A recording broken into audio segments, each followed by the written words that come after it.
বিতর্ক হচ্ছে নাগরিক আন্দোলন নিয়ে। তারা আমাদের প্রথম বক্তার কাছে জিজ্ঞাসা করেছিল, এর বিকল্প কি?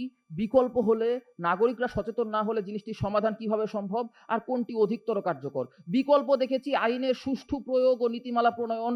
দেখেছি নাগরিকরা কিভাবে করে আমি যখন আজকে বাংলাদেশের রাস্তায় হাঁটি, আমি একবারও দ্বিধান্বিত হই না একটি প্লাস্টিকের বোতল রাস্তায় ফেলার ক্ষেত্রে। কিন্তু ঠিক যখন আমি দুবাইয়ে যাই, দুবাইয়ের রাস্তায় আমি প্লাস্টিকের একটি বোতল ফেলতে পারি না। কেন ফেলতে পারি না? তাদের কথা মতো দুবাইয়ে কি আমার ফাঁসির কাস্টে ঝোলানোর কথা বলা আছে? না। সেখানে শুধু আইনের প্রয়োগ আছে। সেখানে বলা আছে, আমি যদি এই ধরনের কাজ করি আমাকে ফাইন করা হবে, আমাকে শাস্তি প্রদান করা হবে। আপনার ফাঁসির কাস্টে ঝোলাতে হবে না। আজকে যদি আপনি ময়লা আবর্জনার সঠিক ব্যবস্থাপনা না থাকার জন্য আইনের প্রয়োগ করেন, ওই আইনের ভয়েই আমি ঠিক হয়ে যাব। আমার আলাদা কোনো নাগরিক আন্দোলনের দরকার নেই। আজকে বারবার বিতর্ক করার চেষ্টা করা হচ্ছে কোনটি অধিকতর কার্যকর, নাগরিক আন্দোলন নাকি হচ্ছে আইনের প্রয়োগ। আমরা এটিই দেখানোর চেষ্টা করছি, নাগরিক আন্দোলনের জবাবদিহি করার কোনো সুযোগ নেই। নাগরিক আন্দোলন আজকে আপনাকে বলতে পারে না কেন তুমি এই আইনটি প্রয়োগ করোনি, কেন তুমি প্লাস্টিক ফেলছো। উদাহরণস্বরূপ আমরা কি বলতে পারি? আরেকটি প্রশ্ন তারা করেছে, আইনের প্রয়োগ, আইনের সংশোধন এগুলো নাকি নাগরিক আন্দোলনের মাধ্যমে হয়।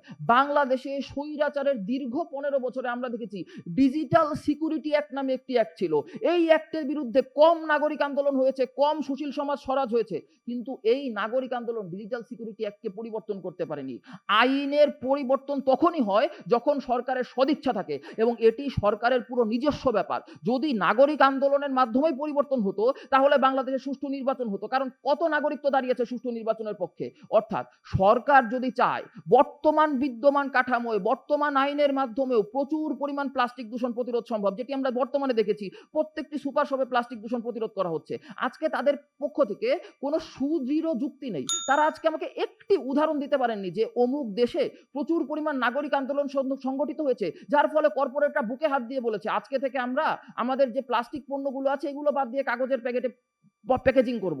কিন্তু আমরা দেখেছি যখন ইউরোপীয় ইউনিয়ন প্যাকেজিং ল পাস করলো, তখন ইউরোপের প্রত্যেকটি কোম্পানি এই সিদ্ধান্ত গ্রহণ করেছে কিভাবে করে রিসাইকেবল প্লাস্টিকের দিকে যাওয়া যায় অথবা বিভিন্ন ধরনের রিসাইকেলেবল পণ্যের মাধ্যমে প্যাকেজিং করা যায়। অর্থাৎ নাগরিক আন্দোলন আপনাকে কিভাবে পরিবর্তন দেয় তার কোনো ব্যাখ্যা নেই, কিন্তু আমরা সরাসরি দেখাচ্ছি আইন আপনাকে কিভাবে প্রয়োগ দেয়।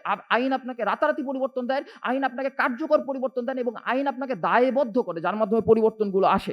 আজকে বিতর্কে খুব বড় ধরনের একটি পার্থক্য। আজকে আমরা রুয়ান্ডার উদাহরণ দিয়েছি, আজকে আমরা ইউরোপীয় ইউনিয়নের উদাহরণ দিয়েছি, জার্মানির উদাহরণ দিয়েছি, ভারতের উদাহরণ দিয়েছি, অস্ট্রেলিয়ার উদাহরণ দিয়েছি, কিন্তু তাদের কোনো উদাহরণই নেই। আমরা উদাহরণগুলোর মাধ্যমে বারবার দেখানোর চেষ্টা করছি আপনার দেশে বিকল্প আছে, আপনার পাটের পলিথিন আছে, আপনার জুট পলি আছে, আপনার কাগজের ব্যাগ আছে।